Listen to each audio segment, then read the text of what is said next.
mnataka kuingia na wimbo. Haya. We make it happen. Guess we believe it. Look who we are. We are the dreamers. We make it happen. 'Cause we can see it. It's to the ones that keep the passion. Respect. Oh yeah. It's to the ones that can imagine. Respect. Oh yeah.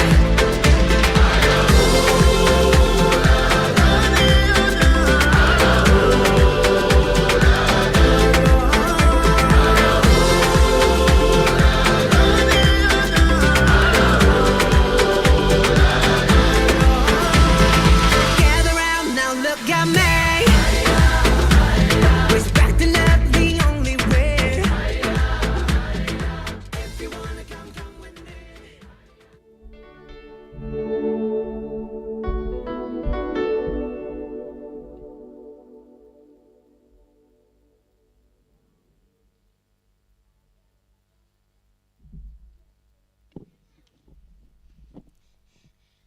And we have come here to fellowship with you and know more.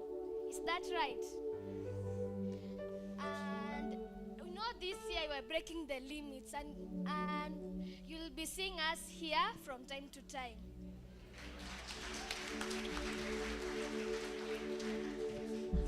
Are you happy ama tumewakasirisha? Mko na furaha? We'll be presenting a song. Thank you.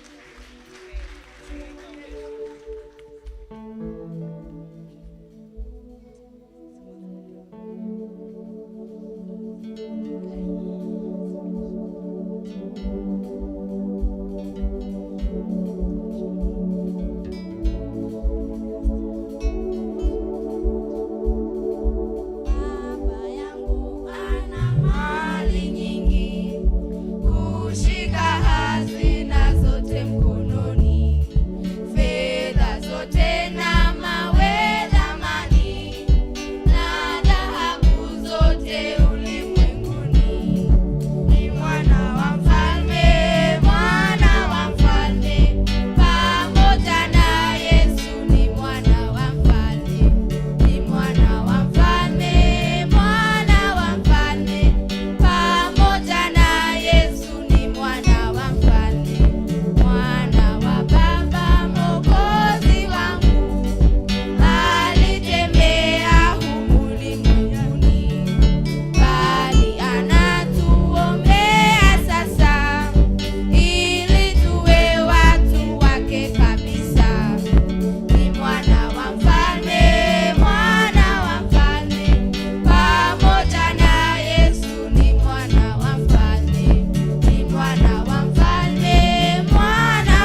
Wapigieni makofi mazuri tafadhali.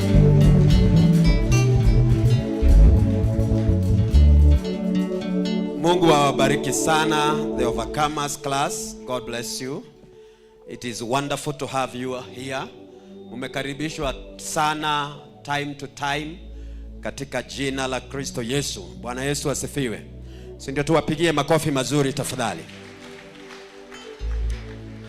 Nashukuru Mungu kwa sababu ya hao watoto wetu na kwa sababu ya kuweza kufika kwetu na kushiriki pamoja nasi katika jina la Yesu. Tumpigie Eunice makofi mazuri, ametuongoza vizuri. She has done it very well katika jina la Yesu. Kwaya leo wameimba pia vizuri sana. Tafadhali let us appreciate them.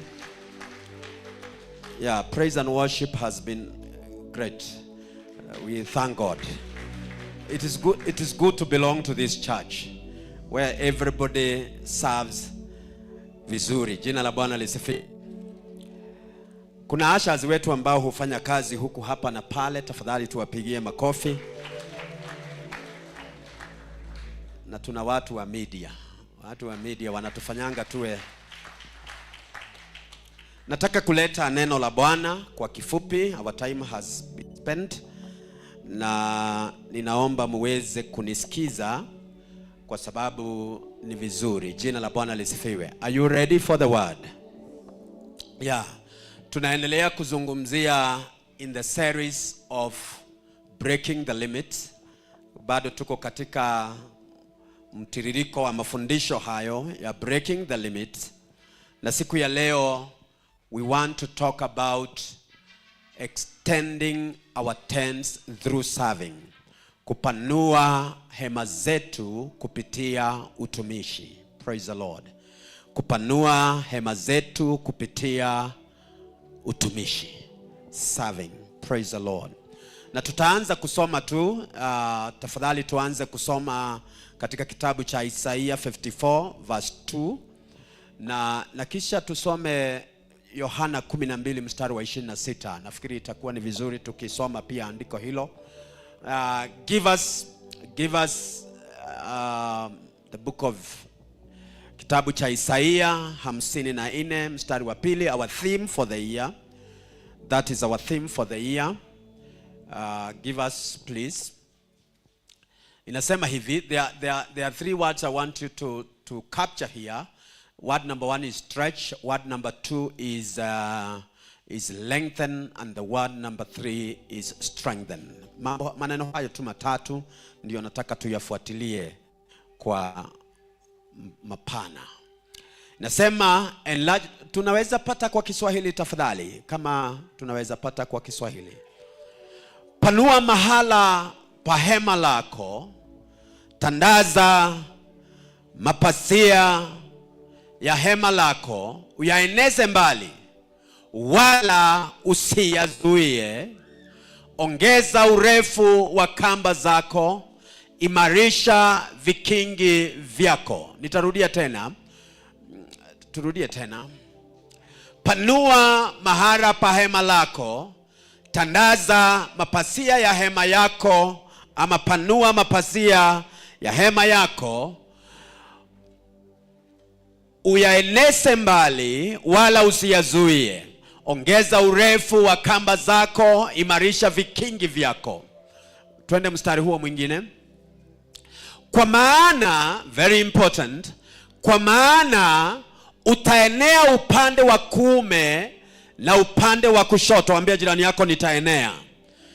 Kwa maana utaenea upande wa kuume na upande wa kushoto. Wazao wako watayamiriki mataifa na kukaa katika miji yao iliyoachwa ukiwa. Praise the name of the Lord. Ninataka tusome Yohana 12 mstari wa 26. By the way, I am just going back to last year's theme. Last year's theme was about serving. This year is about expanding, breaking the limit. And today we are talking about serving, breaking the limit through serving. Mtu yeyote akinitumikia lazima anifuate, nami mahala nilipo ndipo mtumishi wangu atakapokuweko. Mtu akinitumikia, Baba yangu atamuheshimu. Praise the Lord. I can read that and call for an altar call. Wacha turudie tena hiyo. Bwana Yesu asifiwe. Nasema hivi, ama tusome sisi zote. Wacha tusome sisi zote, every one of us. 1, 2, 3 and we read. Aya, in a count of 3, na kila mtu atoe sauti yake. Masoprano watoe sauti yao, mabesi watoe sauti yao, maalto watoe sauti yao, matena watoe sauti yao tunaposoma hii katika jina la Yesu. Na wale hawananga classification ya hiyo sauti kwa hizo ambazo nimetaja, watoe hiyo yao yenye haina classification kama yangu. Bwana Yesu asifiwe. Haya, 1, 2, 3, let us read.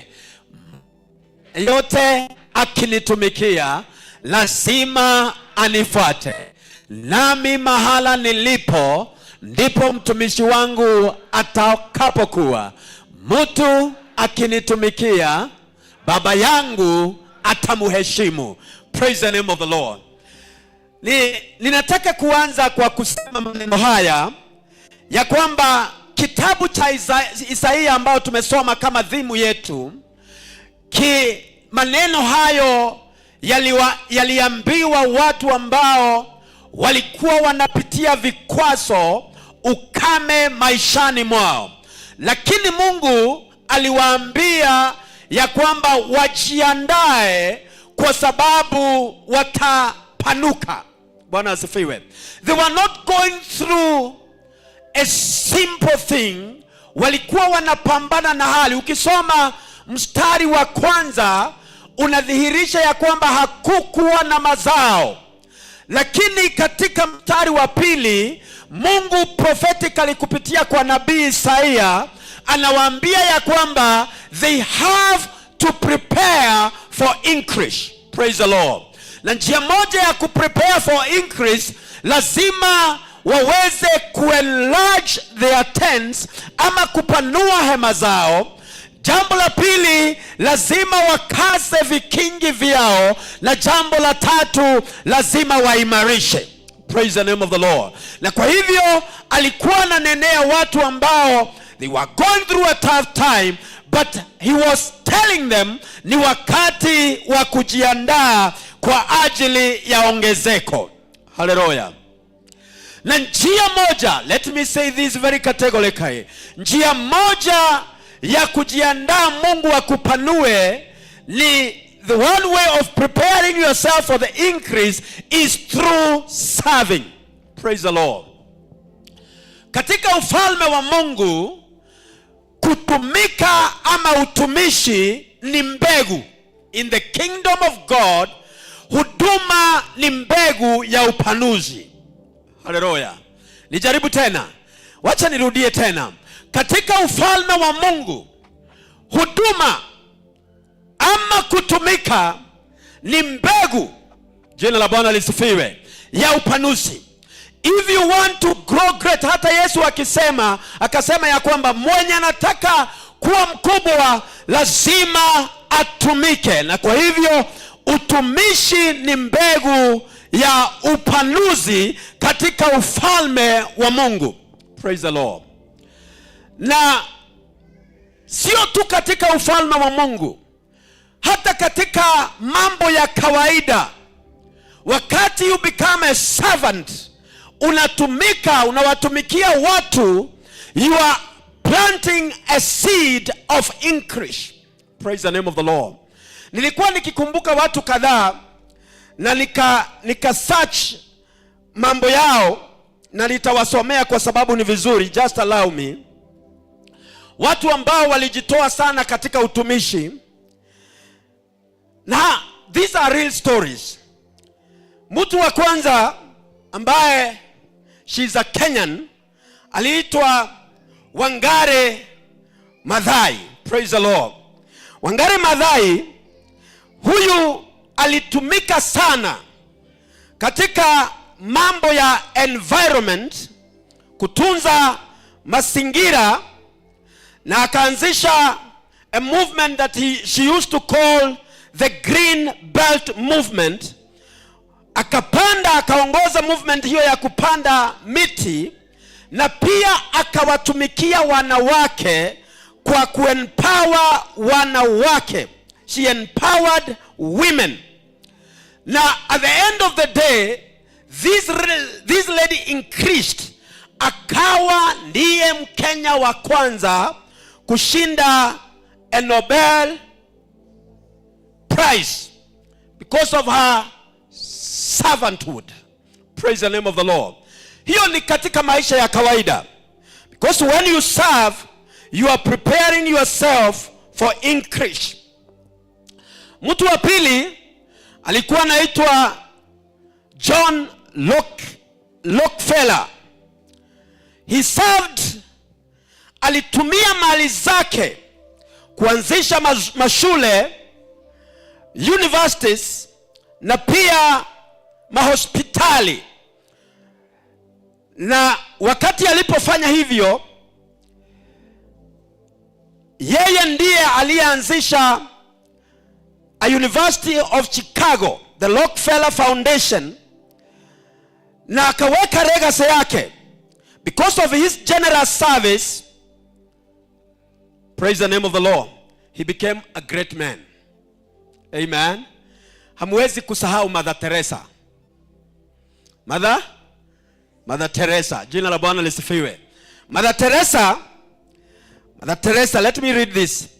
Mother Teresa dedicated her life to caring for the sick, dying and poor in India through the missionaries of charity. Wakati alipofanya hivyo, Mother Teresa akapata global recognition, including the Nobel Peace Prize, and inspired millions to serve humanity. Selfless service can bring honor, influence, and lasting change in the society. Praise the name of the Lord. Let me read the last person, Barack Obama. Before becoming president, Obama worked as a community organizer in Chicago, helping low-income neighborhoods improve housing and social services. He built leadership skills down there, networks and influence that later propelled him to be the US Senate, and then he became the president. He's one of the presidents who have left a legacy. Jina la Bwana lisifiwe. So even katika ulimwengu wa kawaida, kutumika ni mbegu ambayo inakuandaa kwa ajili ya upanuzi. Jina la Bwana lisifiwe. Nataka mkumbuke katika Bible, in John chapter 6, I'm just going slowly. In John chapter 6 there is a story. Yesu amekutana na watu wengi, na watu wale wakapata njaa. Praise the Lord. They became hungry. Na Yesu akawauliza wanafunzi wake, tafadhali wapatieni chakula. And then they asked Jesus, tutapata wapi chakula? Hata mshahara wa mwaka mmoja hauwezi kuwatoshelesha watu hawa. Hata kila mtu akule kidogo kidogo. Lakini wakasema kuna kijana mmoja, there is a young man, ambaye ana mikate 5 na samaki 2. Jina la Bwana lisifiwe. Na akapeana kwa Yesu. Yesu akasema leta. Akapeana kwa Yesu. Na baada ya Yesu kubariki mikate 5 na samaki 2, ikalisha watu wengi na kukabaki vikapu vilivyookotwa. Praise the Lord. This young man alitoa kile alichokuwa nacho kidogo, lakini mikononi mwa Bwana it was great. Hallelujah. Huduma ambayo Mungu amekupatia, utumishi huo ambao you think it is so small, katika mikono ya Bwana it is a great thing. Praise the name of the Lord. Na ndiposa hautakiwi kujidharau. Hautakiwi kusema ya kwamba my service is small, mimi sijulikani. No, your service in the hands of the Lord inawa influence watu na inaguza maisha ya watu. Jina la Bwana lisifiwe. Every time I come here on Saturday, ninakuta some of our sisters here wakiweka this compound kuwa safi. Mpaka kwa gate wanahakikisha everything is okay. And in my mind, particularly yesterday, I was telling myself that nobody, nyinyi wengi wetu hatujui kina dada hawa ambao wanafanya hivyo. Lakini jambo ni kwamba hata kama haijulikani, mikononi mwa Bwana wewe unabarikiwa, kwa sababu there is somebody who came and prepared the place. Jina la Bwana lisifiwe. Geukia jirani yako mwambie hiyo huduma hata unafikiria ni kidogo, sio kidogo. Jina la Bwana lisifiwe. Wakati unapotumika, huduma yako inapanua uweza wako. When you serve, point number 1 you should understand ni ya kwamba wakati ambapo unaanza kutumika, huduma yako inapanua uweza wako. Haleluya. Kwa hivyo ndiposa Bible inasema ya kwamba panua nafasi ya hema lako. Njia moja ya kupanua nafasi ya hema yako ni kutumika, kwa sababu unapotumika, hiyo huduma inapanua hema yako, inapanua uweza wako. Praise the Lord. Kabla Mungu aongeze eneo lako, anataka kwanza upanue moyo wako katika utumishi. Praise the Lord. People who will break the limits, watu ambao watapita viwango, ni watu ambao wataamua ya kwamba they will serve God. Praise the Lord. Ni watu ambao wataamua tutamtumikia Bwana. Kabla Daudi hajakuwa mfalme, kwanza kabisa alitumika kama mchungaji wa kondoo. Jina la Bwana lisifiwe. Na baada ya kutumika katika kama mchungaji wa kondoo, there was this time that David was serving King Saul. Praise the Lord. And through the service, kupitia kwa huduma, this guy became the king of Israel. Jina la Bwana lisifiwe. The climbing ladder for greatness in the kingdom is through service. Hallelujah. Njia moja ya kukua ama kuota ama kuvuka, kupita viwango, to break the limits, ni utumishi. Jina la Bwana lisifiwe. Na sisi sote tumeitwa watumishi. If we are going to expand uweza wetu, lazima tusingatie huduma. Hallelujah. Ambia jirani yako umeitwa kuhudumu. Come on, mwambie tena umeitwa kuhudumu. Wakati unapohudumu, you are opening yourself so that God may pour more. Hallelujah. Niseme tena, wakati unapohudumu, unajifungua, unapanua uweza wako, ndiposa Mungu aweze kuweka zaidi katika jina la Kristo Yesu. Bwana Yesu asifiwe. When you use something, it grows. Praise the name of the Lord. Hata wakati tunapotumia our muscles, when we use our muscles keep on growing and becoming stronger. Hallelujah. Wakati we are serving the Lord, we become more stronger and we continue growing katika jina la Kristo Yesu. By the way, hauwezi kuota ukiwa kazi yako you don't serve in any place. Jina la Bwana lisifiwe. Biblia inasema ya kwamba mtu akinitumikia, Baba yangu atamheshimu. Baba wakati anakuheshimu, he empowers you more. Jina la Bwana lisifiwe. Ambia watu wawili lazima tumtumikie Mungu. And we serve God by serving the people. Ndio kwa tumeshirikia gutungatira Ngai, ne gutungatira Ngai, gutungatira Ngai, tutungatagira Ngai, tugetungatira andu. Jina la Bwana lisifiwe. Are you getting what I'm saying? And there is nobody, jokera rege gutire mundu atari ondo ageka nyumba-ini ya Ngai. Dinaugo tu ondo uri ungionekana, sisemi tu jambo la kuonekana, lakini everybody has a place. Na katika kanisa hili la Full Gospel Churches of Kenya, because we are a family, everybody should serve the family katika jina la Kristo Yesu. Praise the name of the Lord. Mimi naonanga katika familia. Ambia jirani yako we are a family. Ai, muangalie umwambie we are a family.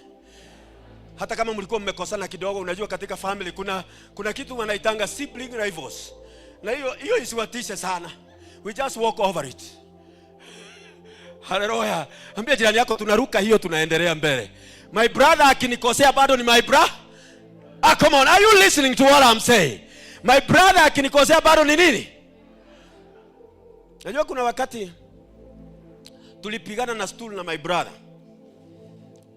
Stool ya kukalia. Mimi na my brother we are close. Tumewachana na miaka miwili. Sijui kama ilifika vizuri. Tumewachana na miaka leo netuiranaga. Ni munini wako eke mwere kenene. Tulikuwa tunairana, yani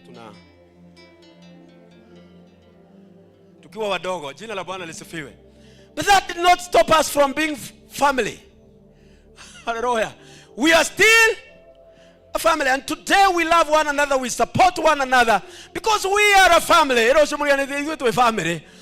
Na katika jamii, what I have seen in the family is that for the well-being and the growth of the family, everybody is a servant. Hallelujah. Hallelujah. My sister akienda kupika ugali, jina la Bwana lisifiwe, mimi na iron clothes. Hallelujah. Are you getting what I'm saying? Mimi sijui kupika chapati. Mimi najua kupika ugali pekee na mchele. I am a very poor cook. Because nilisaliwa katikati, mbele yangu kuna wasichana 5. No, there are 4 girls. Nasikia? Na wako nikubalia niende jikoni. They didn't allow me to go to the kitchen. I went to the kitchen kupika seriously the first time when I went to college. That is when I cooked seriously the first time. Siku nyingine nilikuwa nakuturutiwa tuka my brother. Bwana Yesu asifiwe. And so when they used to do that, mimi nilikuwa na I was contributing to the family in other areas. Jina la Bwana lisifiwe. Contributed to the family in other areas. Ninaenda kuchunga, ninaenda kukata miti, ninaenda kuchoma makaa. Hallelujah. Mimi nikikuchomea makaa itatokea.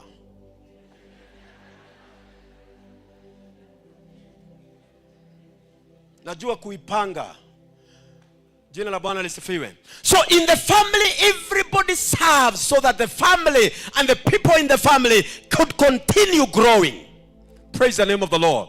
Na sisi kama familia ya Full Gospel, lazima tuamue ya kwamba kila mtu atashikilia nafasi yake. Tutugatere Ngai for the glory of God, and number 2 for the growth of the family. Hallelujah. Wacha nirudie tena, lazima tuamue mimi na wewe ya kwamba kila mmoja atatumika katika nafasi yake. Kwa sababu jambo la kwanza, kwa sababu ya utukufu wa Mungu, na jambo la pili kwa sababu ya kuota kwa jamii. Jina la Bwana lisifiwe. Ambia jirani yako lazima tutumike kila mmoja nafasi yake. Mungu ametupa vipawa tofauti, lakini niposa kipawa hicho kiwe baraka, lazima utumike. Bwana asifiwe. Ambia jirani yako lazima utumike. So when you serve, you are opening, unapanua uweza wako. Jambo la pili, huduma inapanua your influence. Huduma inapanua usawishi wako. Posa maandiko inasema refusha kamba zako. That means you are influence. Praise the name of the Lord. How many of you desire that this church touches this city and even beyond this city? Jina la Bwana lisifiwe. Wangapi wana desire kanisa hili liwe na ushawishi katika mji wetu na hata katika miji mingine. Tutakuwa na ushawishi, haleluya, wakati kila mmoja, sema kila mmoja, wakati kila atafanya nafasi yake ya huduma. Na ukifanya nafasi yako ya huduma, Mungu atakutukuza, Mungu atakuheshimu katika jina la Kristo Yesu. Ambia jirani yako, wetha kahado haku. Mwire tiga guikara uguo. Mwire wetha kahado haku. Theni wale tu wale Yesu. Play your part. Let us serve the Lord. We are not just here to warm the seats. We are here to serve Jehovah God katika jina la Kristo Yesu. And as we serve him, tunapanua our influence katika jina la Kristo Yesu. Jerera adwele tukatira Ngai. Bwana asifiwe. Mere tukatira Ngai. Bwana Yesu asifiwe. Let us serve the Lord. Hallelujah. By the way, kuna mtu ananiambia nie itakere datu okedo. Ona durabatara gutuo kedo.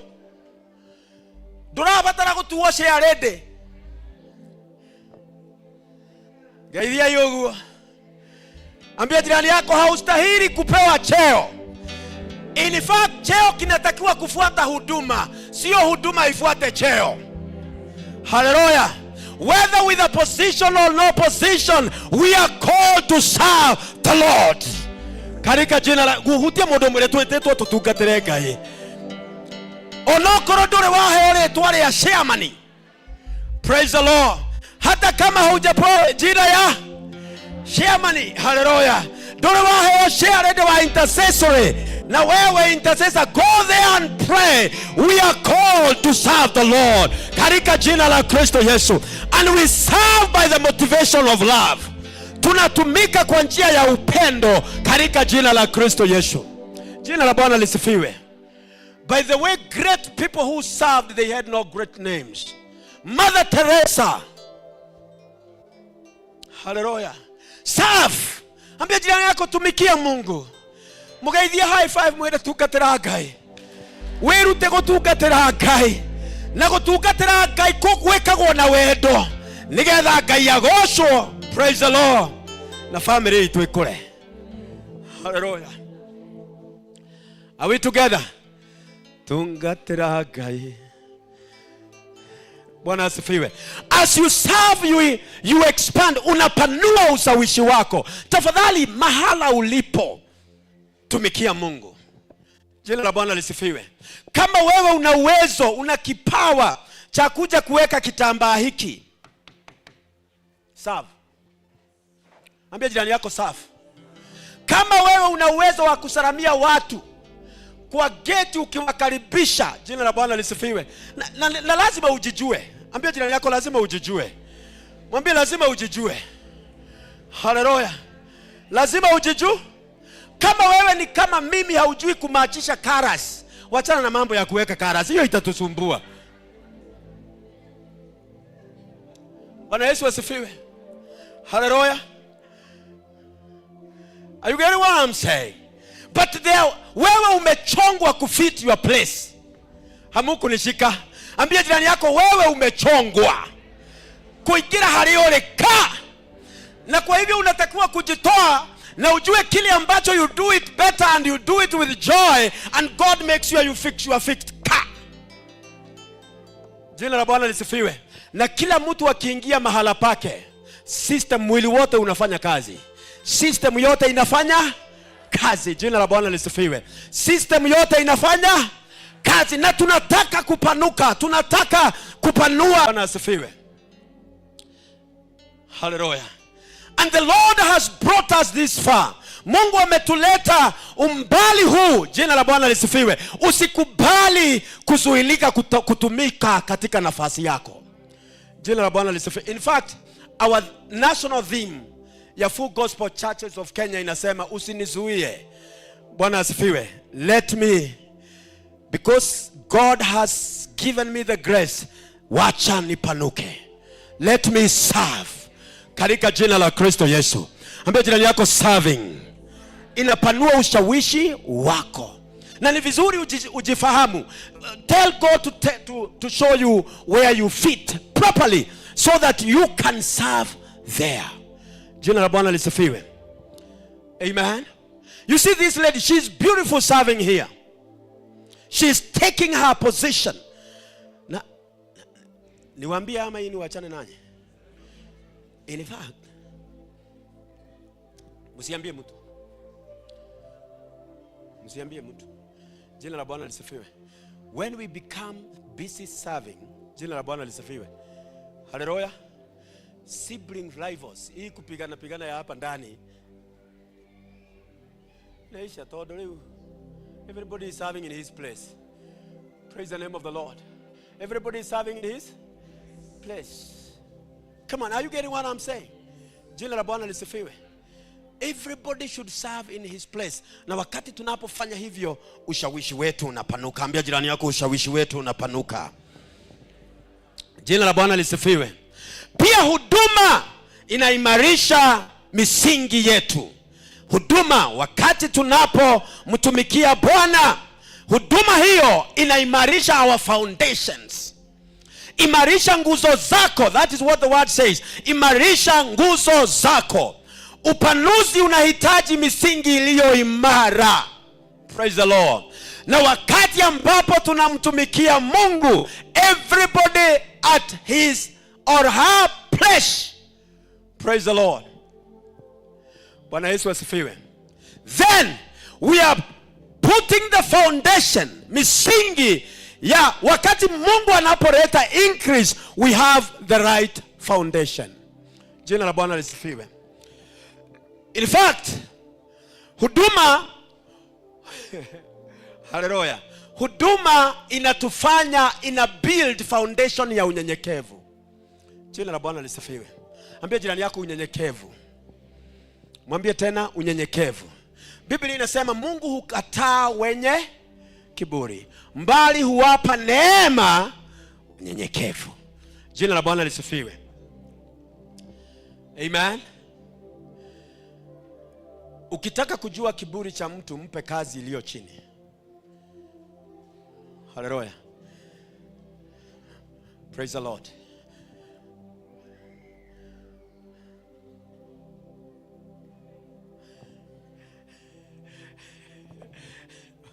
Amen. Recho ka ujoidhi medeno. Bwana Yesu asifiwe.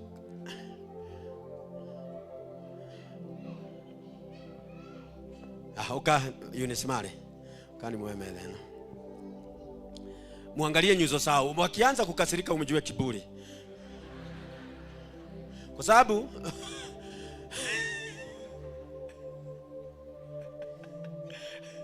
okay, don't worry. Haya, leteni hiyo meza hapa. Leteni hiyo meza hapa. Wekeni hapa. Wekeni hapa. Haya, asante sana. Asante sana. Toeni hapo, leteni hapo.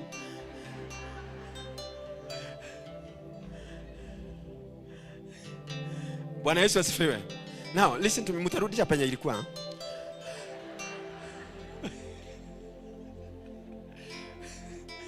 Amen.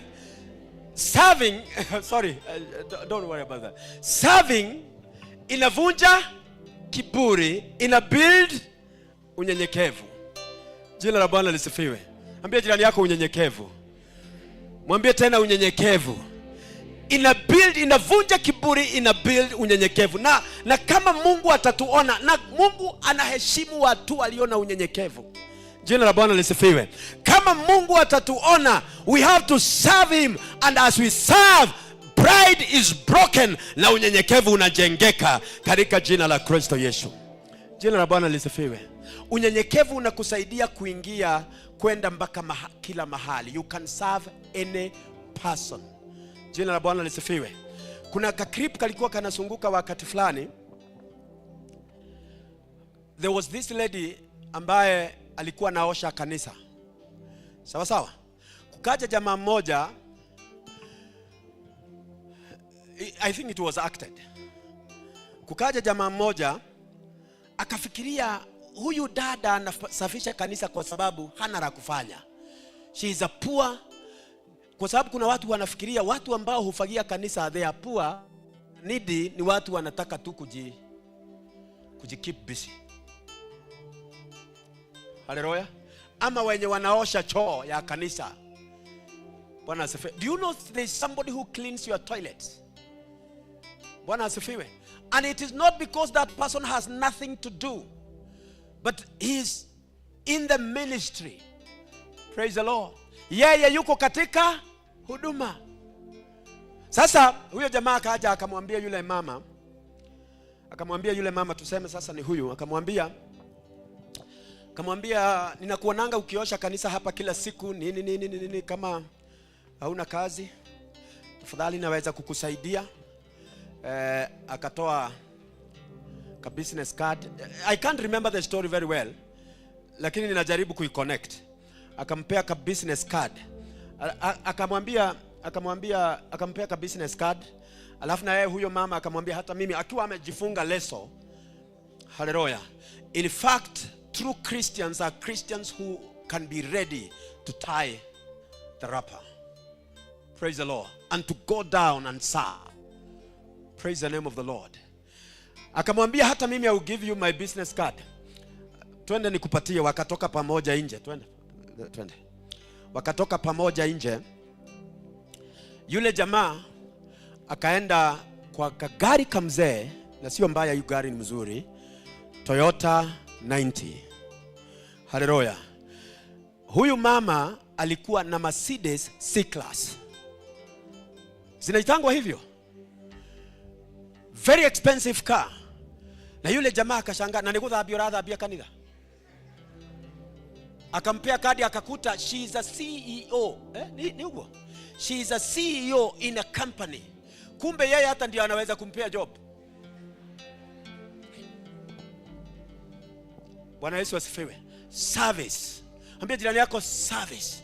When you see people serving God, it is because they have known who is God. Hallelujah. Wakati mmoja Yesu akachukua towel. Nisaidie hii. Ni ya Eunice Mali. Akachukua towel. Akajifunga, akachukua karai. Biblia inasema hapo mwanzo, Biblia inasema Yesu akijua mahala ametoka na yeye ni nani na anaenda wapi, akajifunga,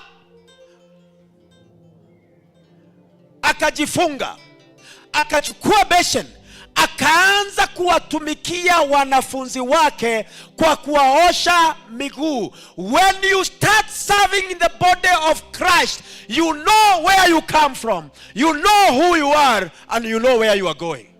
Pride is a sign that you don't know yourself. Jina la Bwana lisifiwe. Ambia jirani yako, ukijua wewe ni nani na umetoka wapi na unaenda wapi, you get down to serving the Lord.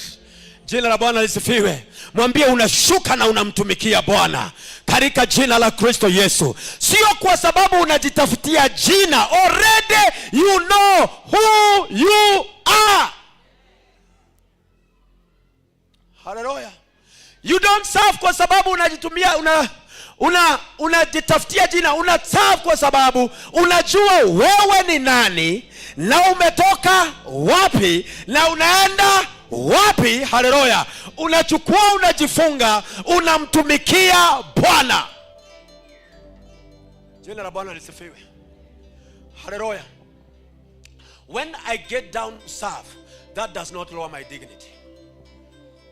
Jina la Bwana lisifiwe. Are you getting what I'm saying? Wakati umeshuka chini kutumika, it does not lower. It just proves you know who you are. Unajua wewe ni nani. Uliza jirani yako, je, unajua wewe ni nani? Muulia kahora, you can make a conversation. Mwambie wewe. Nowe kore waumire. Nowe kore othiaga. Mwire wamenya maundu macio matatu ni ugutungatira Ngai. Jina la Bwana lisifiwe. Utamtumikia Mungu. Haleluya. Utatafuta nafasi yako. Amen. Kama hauwezi tembea sana, you will become an intercessor praying for the people. Haleluya. Kama hauna sauti ya kuimba, no, sio lazima sisi zote tuimbe hapa. Jina la Bwana lisifiwe. You can tell somebody about Jesus. Haleluya. You can usher. Na kama wewe hauna ile sura ya ushering,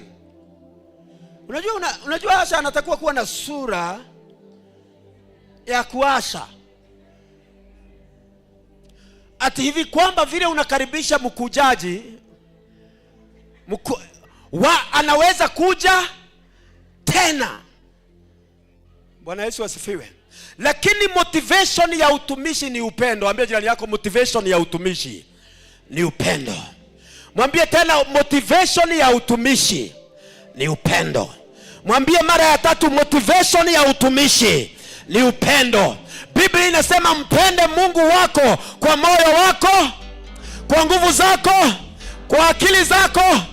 Haleluya. Na upende jirani yako kama vile unavyojipenda.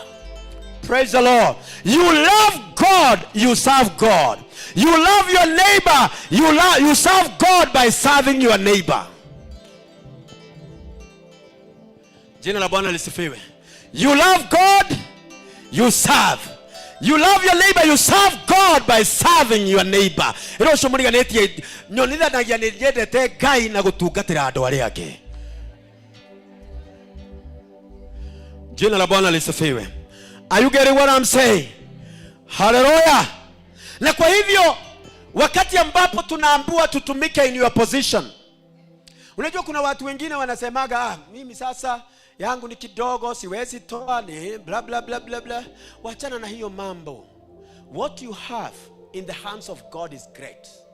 Na by the way, ukianza kutumia kile unacho kumtumikia Mungu is like the widow ambaye alikuwa anasema ya kwamba nina tumafuta tudogo kwa chupa. Jina la Bwana lisifiwe. When she started pouring after borrowing the containers, alipoanza kumwaga mafuta yakaendelea kuongezeka. Wakati unapomwaga kile ulicho nacho katika utumishi, you will never go dry. Ambia jirani yako, hautakaukiwa. Mwambie tena, hautakaukiwa. Mwambie tena, hautakaukiwa. Mkebe yako haitakuwa empty provided you are ready to serve with what you have. Jina la Bwana lisifiwe. Na wakati unapofanya hivyo, tunaimarisha foundations zetu katika jina la Kristo Yesu. Yesu Kristo akasema ya kwamba yeye hakuja kutumikiwa, alikuja kutumika.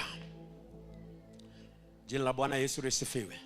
Hakuja kutumikiwa, alikuja kutumika. Na sisi tunatakiwa kufollow suit. Ambia jirani yako, tunatakiwa kufollow suit. Tunatakiwa kutumika, kuwatumikia watu katika jina la Kristo Yesu. Jina la Bwana lisifiwe. Na ndiposa niliwaambia ya kwamba pia utumishi inaimarisha foundations za uvumilivu, tabia njema. Haleluya. Mwana wa Adamu hakuja kuhudumiwa bali kuhudumu. Bwana Yesu asifiwe.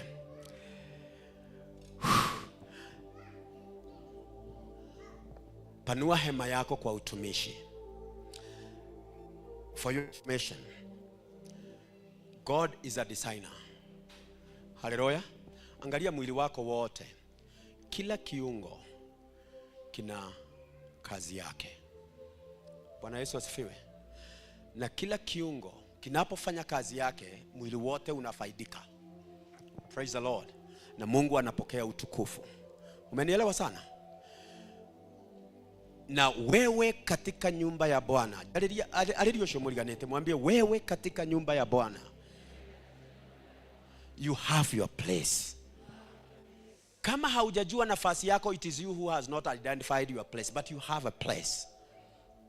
Praise the Lord. Wewe una nafasi. Amen.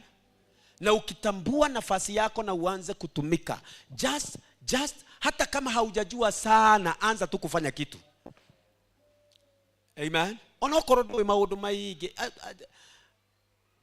Bwana asifiwe. Labda unasikianga katika moyo wako, mimi naweza fundisha Sunday school. Na unasikia ninaweza fanya vizuri na Sunday school. Lakini unajiuliza maswali, nitaweza, watanisikiza? You just go there. Hallelujah. Present yourself. God is looking for available vessels.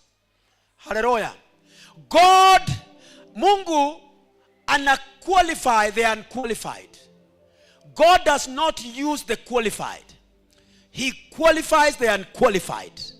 Jina la Bwana lisifiwe. Don't wait until when you are perfect. Amen. Hallelujah. Usigoje mpaka wakati utakuwa ati perfect. Mimi ni ati wethimaga kwa ati ukainage cicio-ini. Ati ukaina.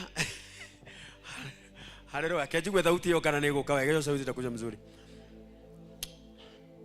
He has done so much for me that I cannot tell it all. No kagaria kuruga. I cannot tell it all.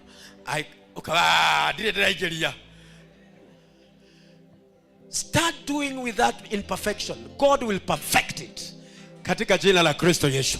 Jina la Bwana lisifiwe. God will do what? Will perfect it. Enda kwa darasa ya watoto. Hallelujah. Anza kuwafundisha hata kama utaanza na Yohana 3:16. Hallelujah. Usome mara 3, ujiandae wiki hiyo nyingine. Just do something.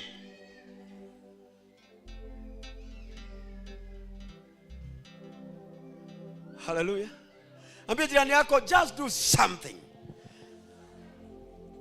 Hallelujah. Bwana Yesu asifiwe. Na wakati unapofanya hivyo, unapanua hema yako. You are preparing yourself for great things. Katika jina la Kristo Yesu. Praise the Lord. Nataka useme hivi baada yangu. Sema hivi baada yangu. Sema, napanua hema langu kupitia utumishi. Napanua uweza wangu. Napanua ushawishi wangu. Naimarisha misingi yangu. Praise the Lord. Katika utumishi. Haya, sema tena, katika utumishi. Bwana Yesu asifiwe. Wakati nilipookoka nikiwa kijana mdogo, was there.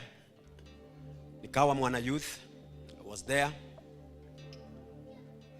Kila wakati kanisa letu, kanisa ambalo nilikuwa, kila wakati nilikwambia mimi najua kupika ugali. I know how to cook ugali. Ugali ya watu wengi mimi nakuaga hapo. Kuna mambo mawili Mungu amenibariki nayo. Jambo la kwanza, na kupika ugali. Najua kupika ugali. Sasa every time kulikuwa na sherehe kanisa letu, mzee mmoja wa kanisa alikuwa nasoma, kwa sababu walikuwa wanapendanga sana kukula ugali huko kwetu. Alikuwa nasoma, waweru mugakoro kuri aliko ni ukarugamirira kuruga ngima.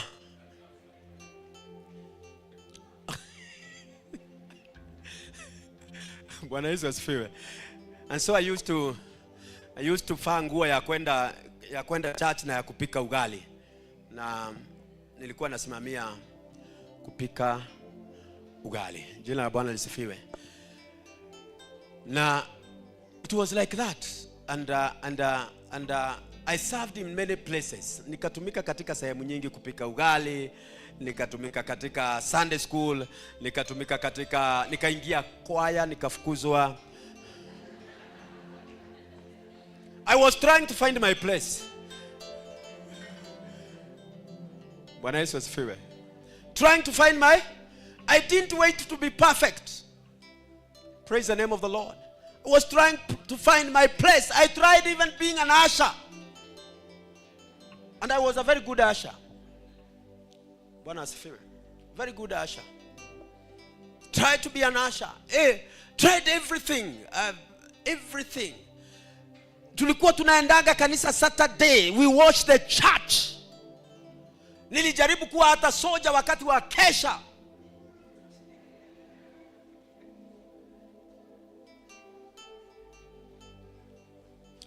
Bwana Yesu asifiwe. Don't wait to be perfect. Just start serving. Praise the Lord. Just start serving.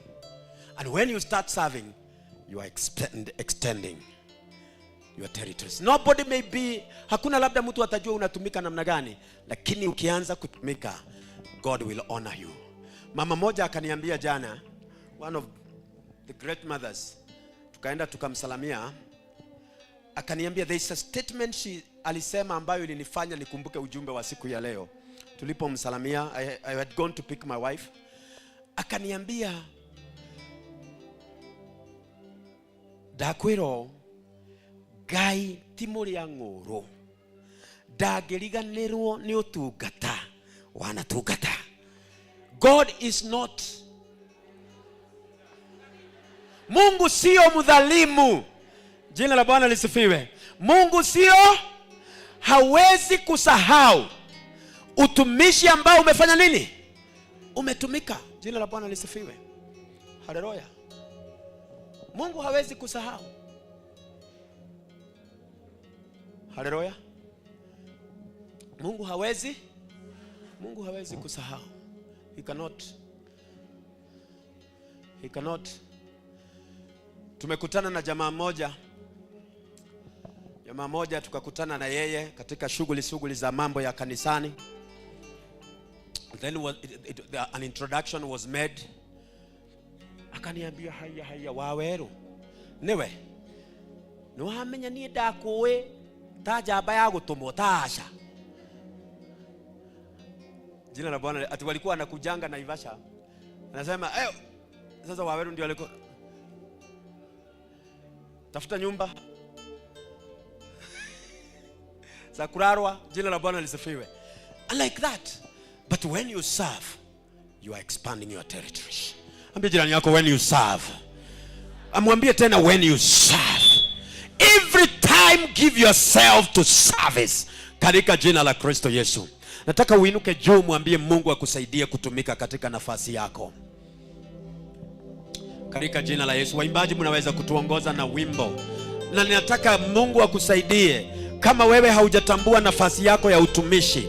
Kama we are going to break the limits, we shall break the limits even in serving. Katika jina la Kristo Yesu. Hatujaitwa tu kukaa. We are not called just to be members. We are called to serve. Katika jina la Kristo Yesu. Waimbaji jooni hapa, you lead us with a song. And I want you to tell God to help you to serve. Katika jina la Kristo Yesu. Tusimame kwa miguu yetu. Katika jina la Yesu. Thank you, praise and worship. Give us a song.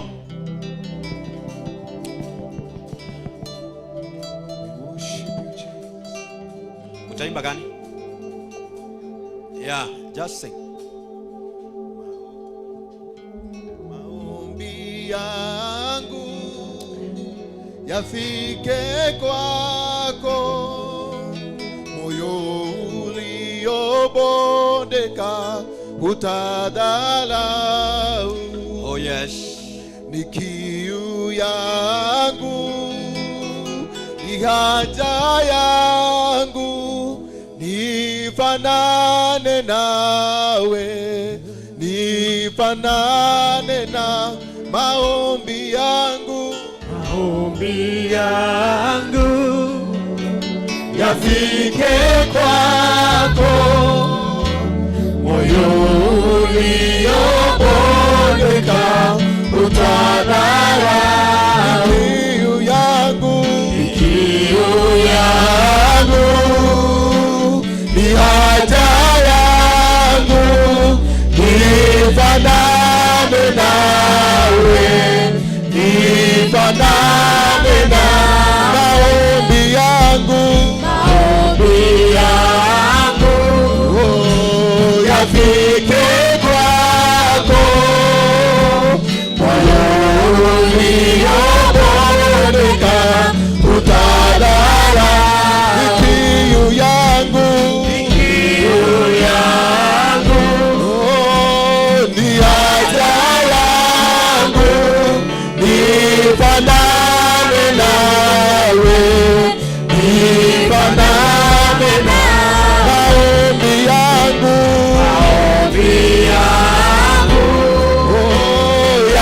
kwako, nuru iliyomulika kutawala.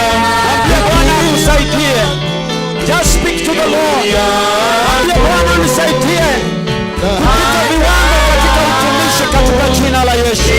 Just talk to the Lord in the name of Jesus. Just talk to the Lord. Ambia Bwana nisaidie katika utumishi mwaka huu, nikutumikie katika nafasi ambayo umenipa. Nisaidie kukutumikia, nisaidie kukutumikia, nisaidie kukutumikia katika jina la Yesu. Nisaidie kukutumikia. Everybody go before the Lord. Kila mmoja aende mbele za Bwana. Mwambie Bwana, ninaomba ukanisaidie nikutumikie, nipite viwango. I break the limits through serving katika jina la Kristo Yesu. Umeniita ili niweze kukutumikia. Naomba Bwana ukanipe neema ya kukutumikia katika jina la Yesu. Katika nafasi yangu ukanipe neema ya kukutumikia Bwana katika jina la Kristo Yesu. Nikajitoe Bwana wa mbinguni kutumikia kanisa, kutumikia watu wako, nikikutumikia Bwana katika jina la Yesu. God is calling us to serve him. Mungu anatuita tuweze kumtumikia katika nafasi zetu katika jina la Yesu. Mungu anatuita tuweze kumtumikia kwa mali zetu katika jina la Yesu, kwa uwezo wetu katika jina la Yesu. Tumtumikie kwa talents ambazo ametupa katika jina la Kristo Yesu. We are just servants. Sisi ni watumishi, sisi ni watumishi, sisi ni watumishi katika jina la Kristo Yesu, katika jina la Kristo Yesu. Rikabasantalabayanda rabaseke, rikabasantalabayanda.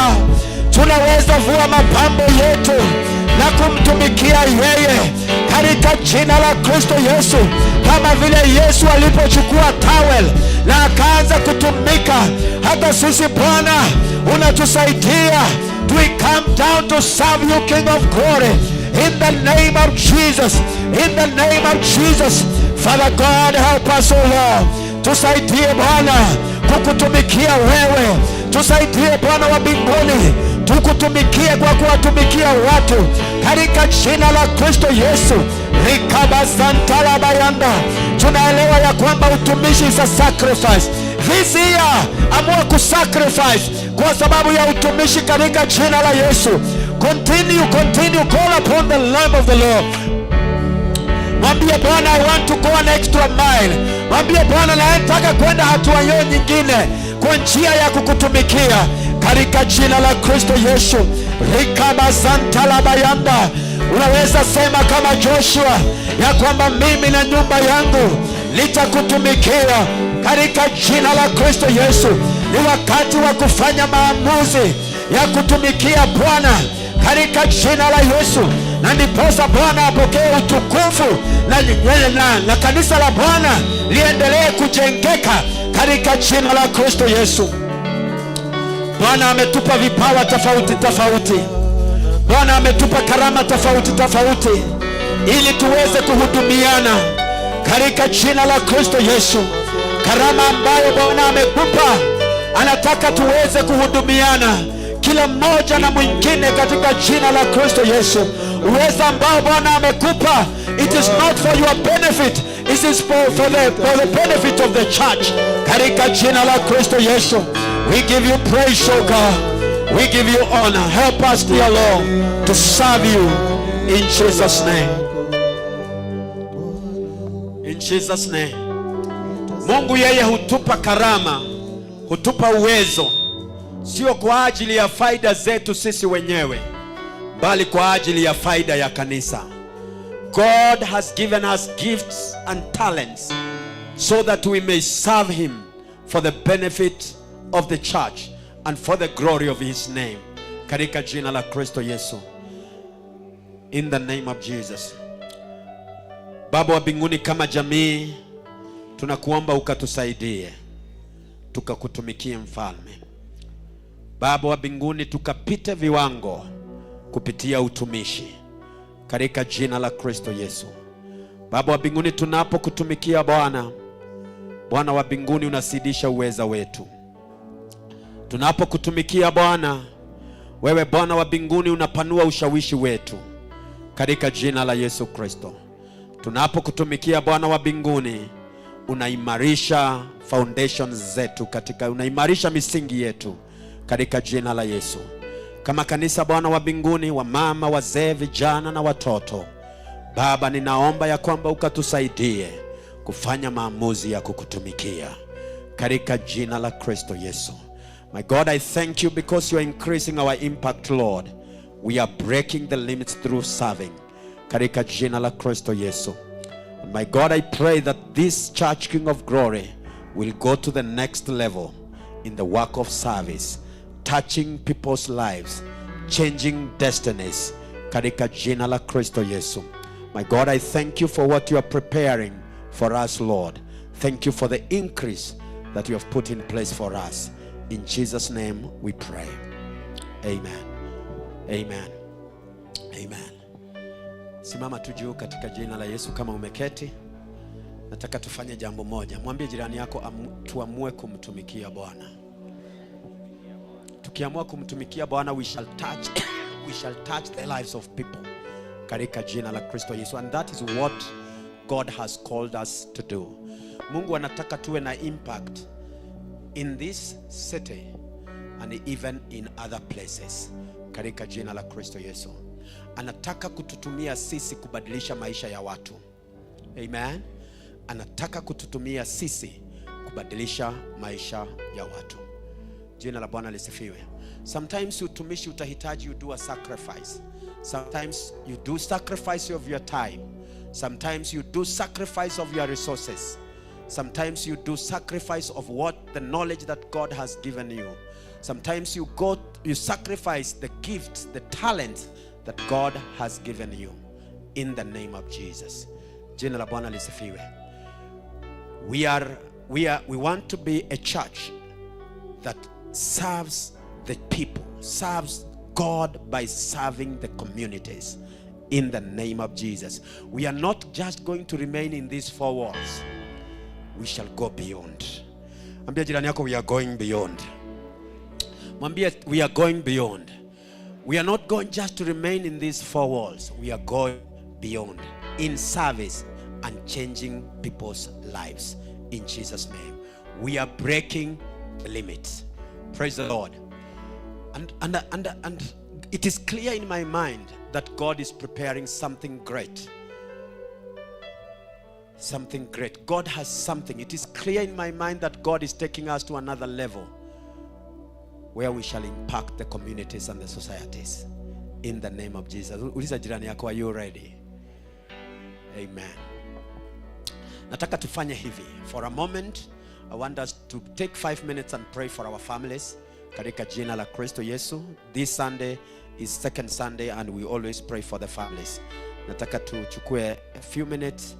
We pray for the family. You can lead us with a short chorus, then go before the Lord. Uende mbele za Bwana uombee jamii katika jina la Yesu. Tunataka hata katika jamii zetu tuweze kupita mipaka katika jina la Yesu. Nataka jamii yako ipite mipaka. Mipaka, limitations ambazo zimewekwa na mambo, labda mambo yalinenwa, mambo yalitajwa, watu wakasema hawezi hapa. And people have put limitations that prevent us. Na maisha inakuwa ni kama circles. What has been affecting people is affecting even your family. Ukiangalia historia ya kwanyu ni kana kwamba it is something that has gone over. Ni kama jambo ambalo limekuwa likijirudia. Watoto wa fulani walifanya hivyo, watoto wa fulani wakafanya hivyo, watoto wangu. Let us break the limits that limits our families from getting to the level that God wants them to be. Nataka you take just 4 minutes, just 5 minutes. We pray for the families. Lead us with a short song. Yupo Mungu mbinguni, asikiaye maombi yetu. Oh yes, Lord. Yupo Mungu mbinguni, ayajibuye maombi yetu. Tunapoomba, asikia, anajibu.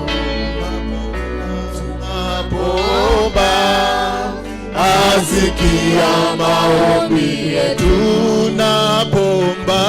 Tunapomba, oh, asikia, anajibu. Tunapomba, asikia maombi yetu. Oh, yupo Mungu mbinguni, asikiaye maombi yetu. Yupo Mungu mbinguni, ayajibuye maombi yetu. Tunapomba, asikia, anajibu. Tunapomba, asikia maombi yetu. Tunapomba, oh, asikia, anajibu. Tunapomba, asikia maombi yetu. Tunapomba, oh, asikia, anajibu.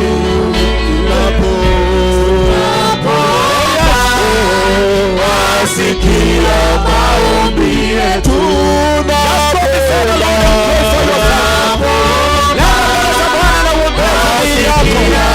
Katika jina la Kristo Yesu, anza kuondoa vikwazo katika jamii yako katika jina la Kristo Yesu. Just remove the barriers. Anza kuondoa limitations. Mwambie Mungu ya kwamba your family is breaking the limits katika jina la Kristo Yesu. Just pray for your family. Ombea jamii yako asubuhi ya leo. Just pray, just pray. Just call upon the name of the Lord. In the name of Jesus. Just declare a blessing. Tangaza baraka za upanuzi katika jamii yako katika jina la Yesu. Vikwazo vyote ambavyo shetani ameweka kinyume na jamii zetu tunazivunja katika jina la Kristo Yesu, na tunanenea jamii zetu baraka, tunanenea jamii zetu ushindi, tunanenea jamii zetu neema katika jina la Kristo Yesu. Tunatangaza jamii zetu zimebarikiwa, watoto wetu wamebarikiwa, wake zetu wamebarikiwa, waume zetu wamebarikiwa. Just declare your family is breaking the limits.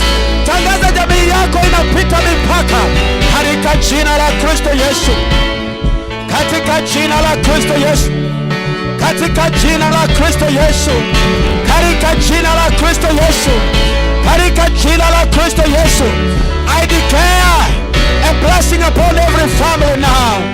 I break every yoke of the enemy. Kila nira ya shetani kinyume na jamii tunazivunja katika jina la Kristo Yesu. Kila vizuizi ambavyo hutuzuia kufika mahala Mungu anataka tufike, tunazivunja katika jina la Kristo Yesu. Rikabashete kapo yanda, rikarabo shete kapo, rindabo shete katayanda. Yes, yes, in the name of Jesus, in the name of Jesus.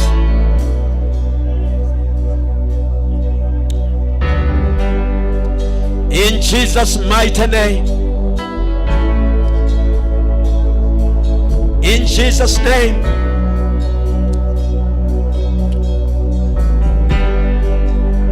Thank you, Jesus. We give you glory. In Jesus' name we pray. Amen. Amen. Baba wa mbinguni, katika jina la Yesu tuwatangazia jamii zetu ya kwamba zinapita viwango katika jina la Yesu. Tunaondoa vizuizi vya kila aina katika jina la Yesu. Tunavunja kila nira za shetani ambazo huzuia jamii kufika mahala ambapo unataka ifike. Natangazia kila jamii ambayo imewakilishwa mahala hapa ya kwamba inainuka katika jina la Yesu. Natangazia kila jamii ambayo imewakilishwa hapa Bwana ya kwamba unaibariki katika jina la Yesu. Ina break the limits katika jina la Kristo Yesu. Wakati Bwana wa mbinguni, as we break the limits as the church, as we break the limits, my God, in our individual lives, even our families are breaking the limits. Katika jina la Kristo Yesu.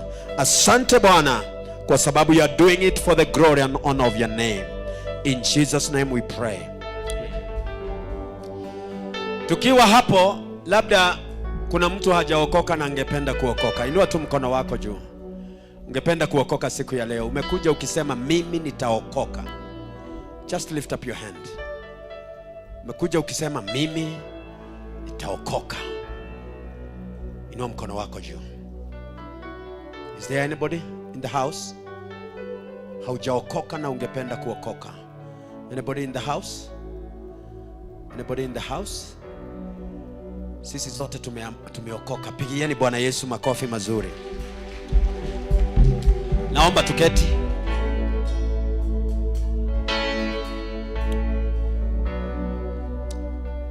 Praise the Lord.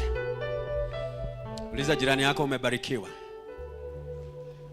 Muulie na waigua ta warathimo. We murathime. Bwana Yesu asifiwe. Nataka tuweze kwenda tukifanya tamati katika jina la Yesu. We are almost at the end. Niseme mambo mawili, alafu deacons wetu watutayarishie mahala ambapo tutatolea pesa zetu za umisheni katika jina la Yesu. We are going to give for our mission. Weka bahasha yako tayari, bahasha ya umisheni, na kama unatoa na simu tutatumia account number 417301. Tutatumia paybill number 417301, alafu kwa account uandike mission. Sawa sawa? Tuna kazi ambayo tunafanya katika jina la Yesu. Our hearts are in missions, na hata mwaka huu Mungu atatusaidia kutekeleza jambo ambalo litakuwa la muhimu na la kulete baraka as we touch the other places, tunapoguza sehemu nyingine kwa kazi ya injili katika jina la Yesu. Kwa hivyo tayarisha your mission envelope, na kama hauna tafadhali na unataka kutoa taslim, naomba tafadhali ushers mnaweza kuwapatia wenye hawana bahasha. Unaweza mmoja akupatie bahasha, lakini kama zako siko katika simu kama zangu,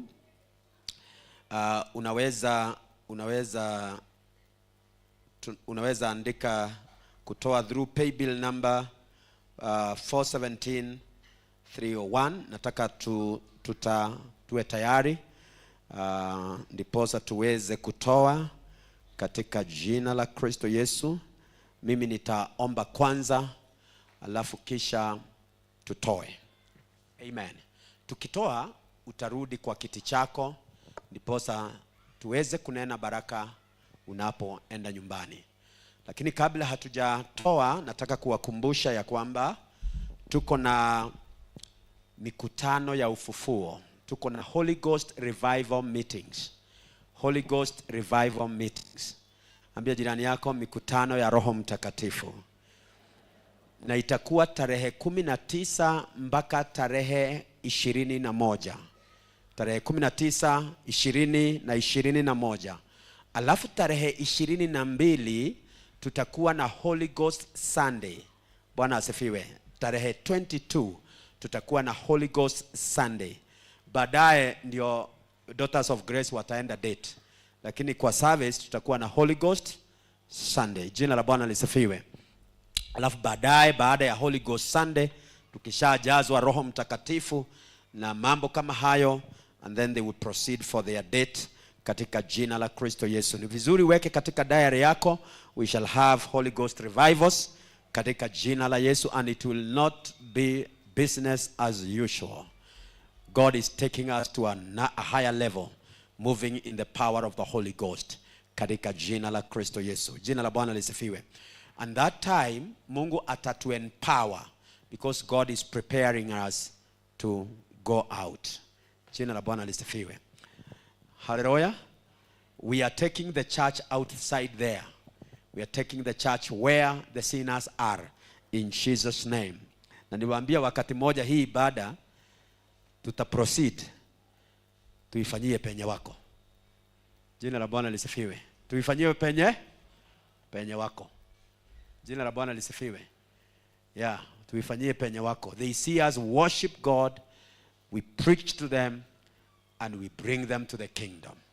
Katika jina la Kristo Yesu. Jina la Bwana lisifiwe. Haleluya. Na hapo ndipo Yesu alisema akaambia wanafunzi wake, tafadhali tusiwe tu hapa, wacha tuende katika vijiji tukahubiri injili hii katika jina la Kristo Yesu. Sometimes it needs us to go where they are. Bwana Yesu asifiwe. Amen. Tayarisha sadaka yako ya mission work katika jina la Kristo Yesu as I pray. Kama iko kwa simu, si ndio ushike tu ushike simu yako tu as I bless it. Baba wa mbinguni, katika jina la Yesu, tuna sababu ya kutupa nafasi ya kutoa kwa ajili ya kazi ya umisheni. Tunapofanya hivi Bwana, baraka zote ambazo huandamana na kutoa kwa ajili ya umisheni zikaandamane pamoja nasi. Na pesa hizi Bwana ambazo toa siku ya leo, ziende zikafanye kazi ambayo itakuletea utukufu. Watu ambao hawajafikiwa na injili Bwana, zikaende zikawe msaada katika sehemu hizo katika jina la Kristo Yesu. Na bariki kila mmoja ambaye amejiandaa kutoa. Baba wa mbinguni, utatusaidia na utatubariki na kutupanulia mipaka in the name of Jesus. Tunapohubiri injili hii kwa kutumia kwa fedha ambazo umetupa, na ni katika jina la Yesu tumeomba na kuamini. Amen. Naomba tuweze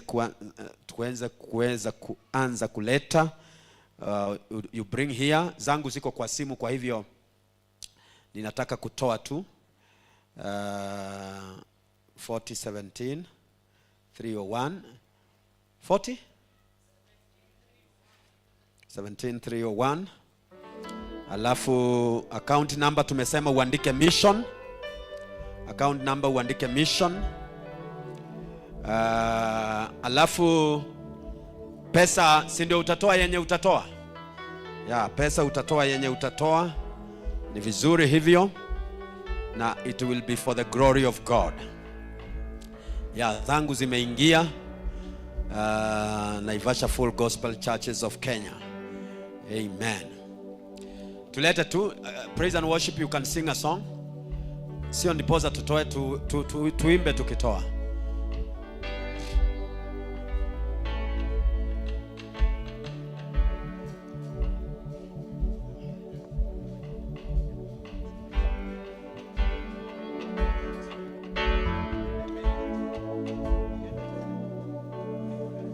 Yende mbele injili yo, yende mbele injili ya Yesu, yende mbele injili yo,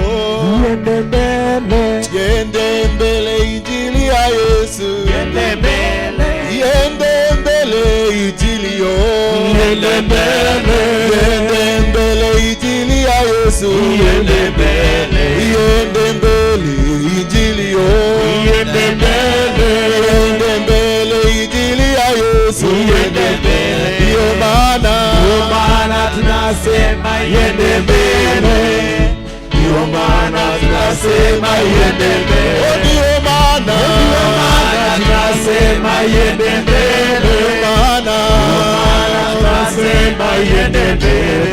Oya okoa injili yo, okoa injili ya Yesu, inaponya injili yo, inaponya injili ya Yesu, inaponya. Okoa injili yo, okoa injili ya Yesu, inaponya injili yo, inaponya injili ya Yesu, inaponya. Ndio maana tunasema yende mbele, ndio maana tunasema yende mbele, ndio maana tunasema yende mbele, ndio maana tunasema yende mbele, yende mbele.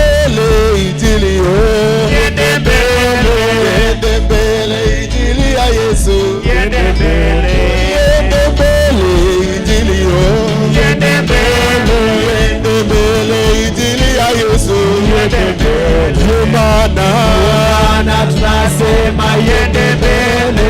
Oh, ndio maana tunasema iende mbele. Ndio maana tunasema iende mbele. Ndio maana tunasema iende mbele.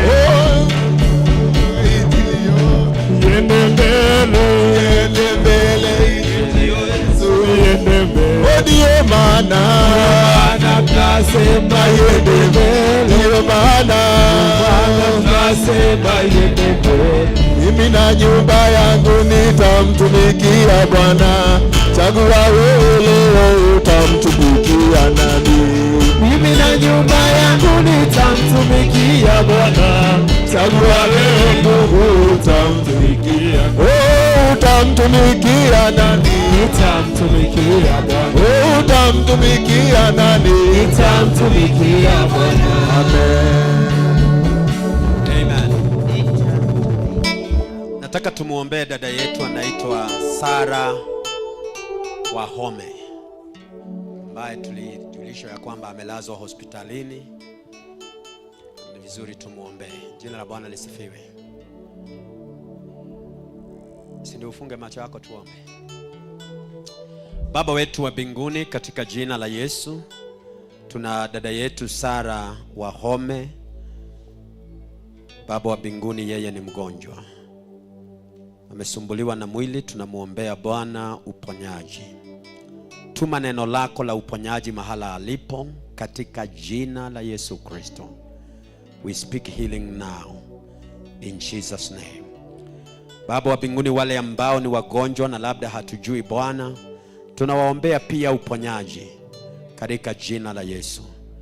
Baba wa mbinguni, walio nyumbani tunawaombea ukawape afya. Wale waliopo hapa na ni wagonjwa Bwana, ninawaombea uponyaji in Jesus name. Kutana na mahitaji ya kila mmoja katika jina la Kristo Yesu. Tubariki Bwana wa mbinguni na utuinue. Baba wa mbinguni, beba mizigo yetu mfalme. Tunakukabidhi, tunakutwika mizigo yetu mfalme, kwa sababu wewe unatujali sana. Bwana wa mbinguni, asante kwa sababu unatubarikia. Katika jina la Baba, la Mwana na la Roho Mtakatifu. Na kanisa liseme amen. Kanisa liseme amen. Ishara ya kupokea baraka.